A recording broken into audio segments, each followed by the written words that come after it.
Hello lovely fairy tale friends and welcome to my new video. Today I'm going to read for you The Frog Prince from Brother Grimm's. I hope you enjoy it and subscribe my channel.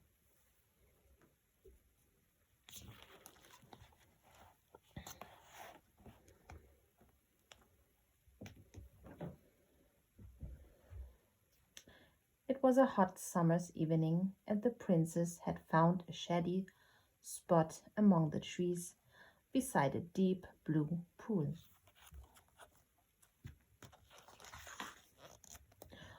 Although she was already late for dinner, the princess was in no hurry to go home to the stuffy castle, so she lingered by the pool. Idly she threw her golden ball into the air. It glinted in the evening sunlight, dazzling her. And as she reached to catch it, her ball slipped from her fingers. The princess watched helplessly as it landed in the pool with a plop and vanished into the deep water. "My beautiful golden ball!" she cried. "How am I ever going to get it back?" Then she heard a croaky voice. "I can help you," it said. The princess wiped the tears from her eyes, but she couldn't see anyone. "Who's there?" she called. "Where are you?" "I'm right beside you," came the voice again. The princess looked all around her, but she still couldn't see anyone. "I'm down here on this lily pad," called the voice. The princess peered down at the lily pad.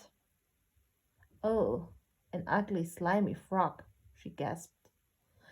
"And it can talk." "I may not be pretty," croaked the frog, "but I'm really very nice when you get to know me." The princess stared at the frog's bulging eyes and gaping mouth in disbelief and disgust.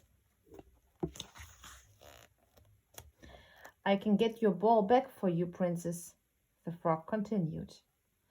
"But will you do something for me in return?"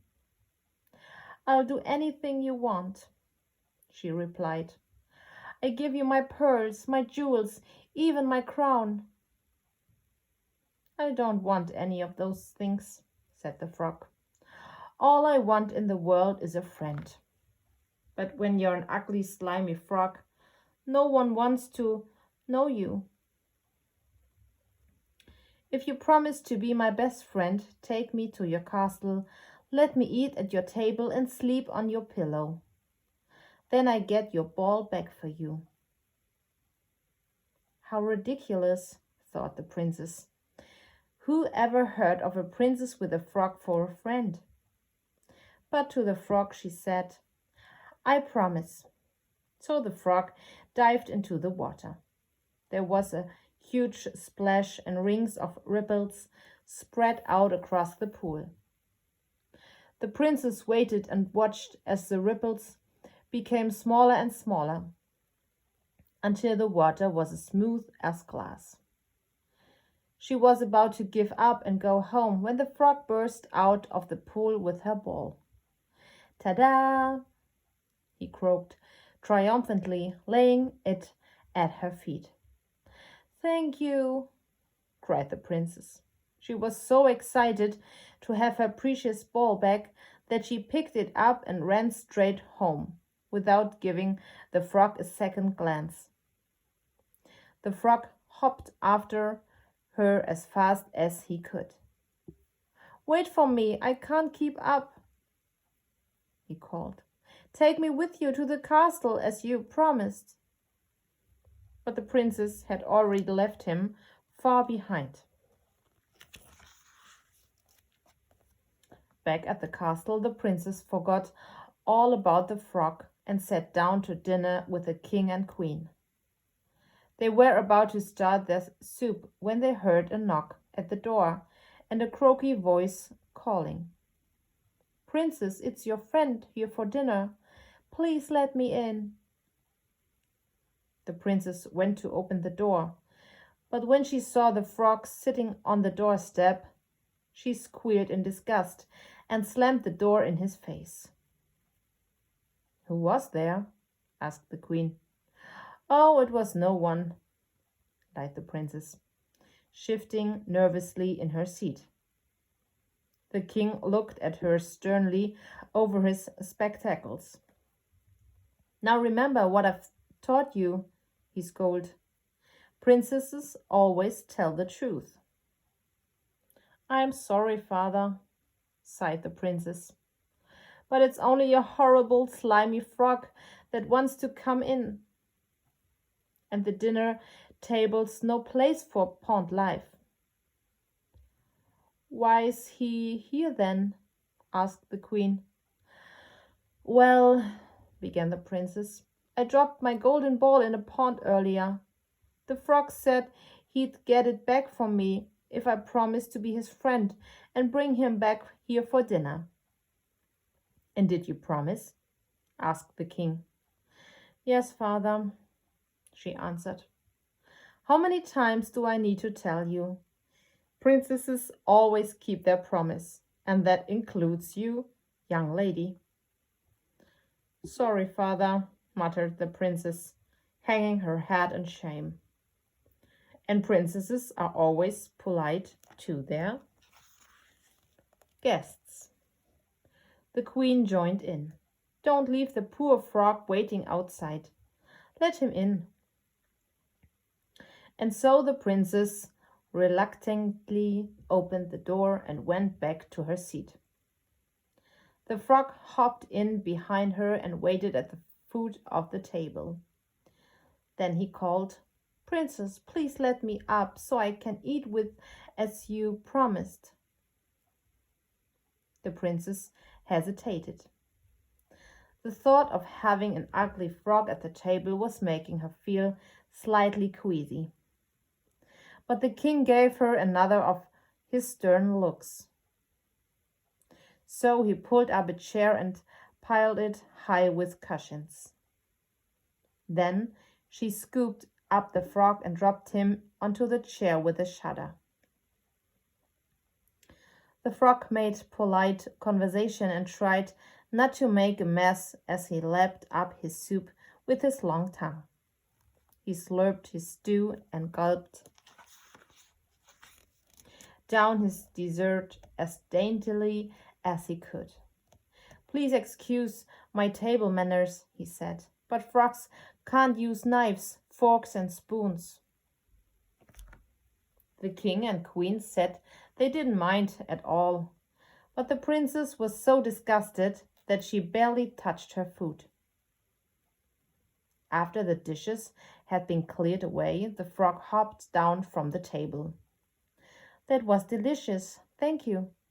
But now I'm very tired," he yawned.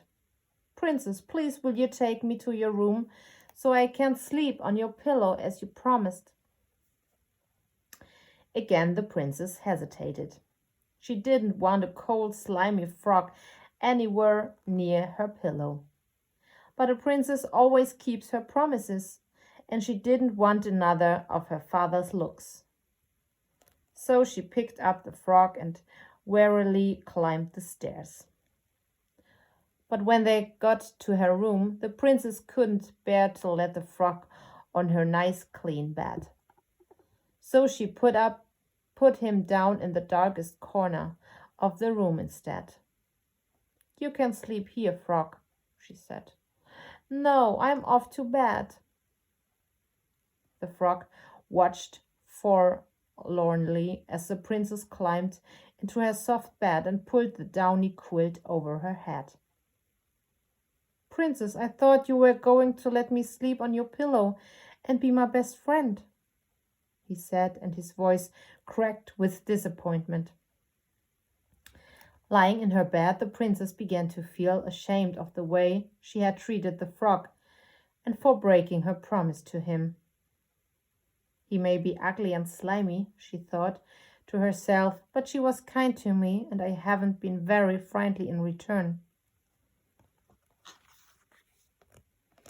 So the princess got out of her bed and padded over to the frog. "I'm sorry I've been mean to you, frog," she said, kneeling down beside him. She looked at the sorrowful creature and wondered.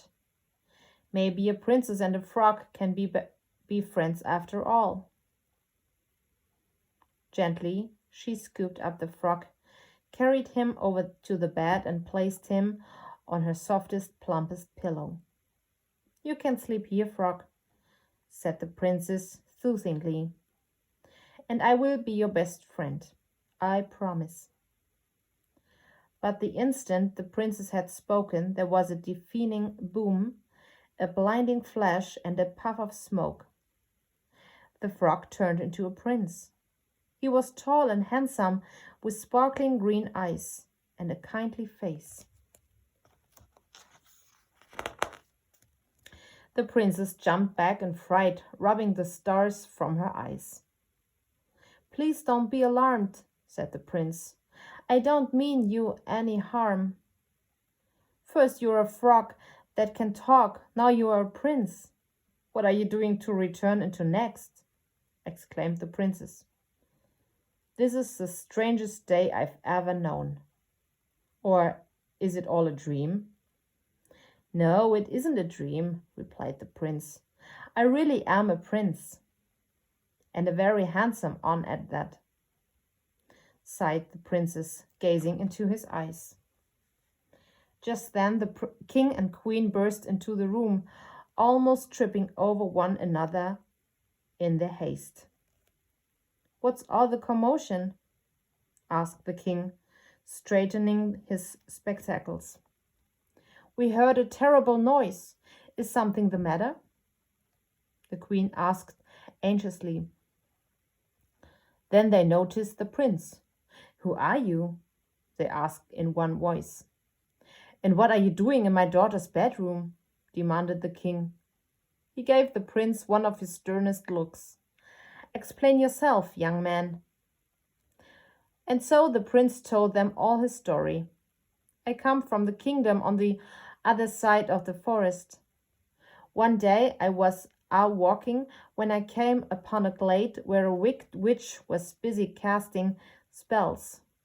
She was so angry with me for disturbing her that she cast a spell on me and turned me into a frog." The princess gasped. "What happened next?" she asked. The prince went on. "The witch told me that the only thing that could break her spell would be the love of a beautiful princess. But she said no princess would ever make friends with an ugly, slimy frog, so I'd be stuck like that forever." "But the wicked witch was wrong," cried the king and queen proudly. The prince turned to the princess and got down on one knee. "Now you've saved me," he said. "I'd be very happy if you would marry me and come to live in my castle and be my best friend." The princess beamed at the prince. "I'd like nothing better," she exclaimed.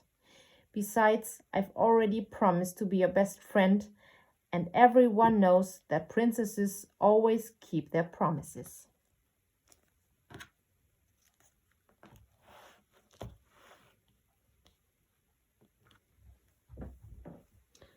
If you liked the video, I hope you subscribe my channel. See you next time.